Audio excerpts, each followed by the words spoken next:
Paperboard. Paperboard. Paperboard.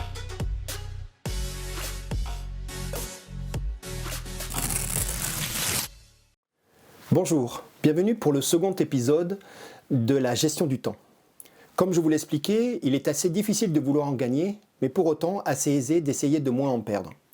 Voyons ensemble 4 règles des maîtres du temps qui, j'en suis sûr, vont vous aider. Tout d'abord, je voudrais vous parler de Murphy. C'est cet ingénieur américain très connu qui parle de l'emmerdement maximum. Rappelez-vous, on parle de fatalité et c'est souvent tourné en dérision.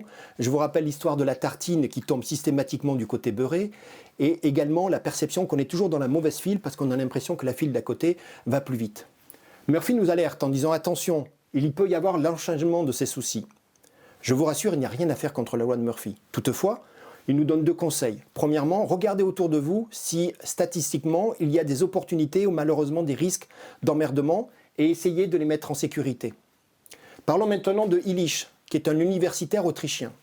Sa démarche est de parler de rendement décroissant. Et vous l'avez connu, quand on travaille trop longtemps et qu'on essaie vraiment de forcer, on arrive à une saturation, on arrive à une fatigue. Et devinez quoi ?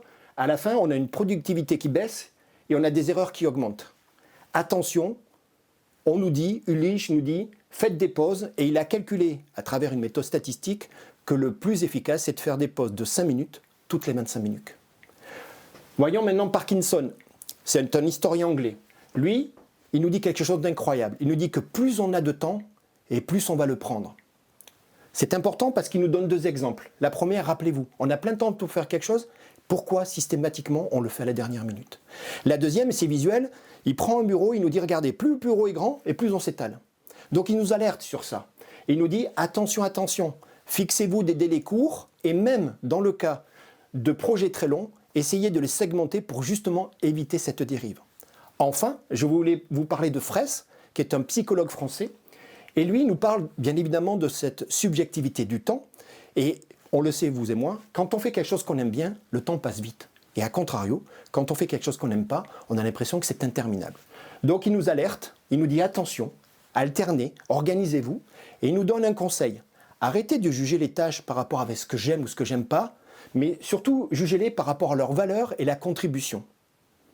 Voilà, en conclusion, et je vous le rappelle, le temps est votre allié, ce n'est pas votre ennemi. Il vous appartient de le maîtriser. Il vous appartient de mettre les bonnes pratiques avec vos équipes pour pouvoir d'une part optimiser la valeur ajoutée et deuxièmement vous libérer du temps de qualité.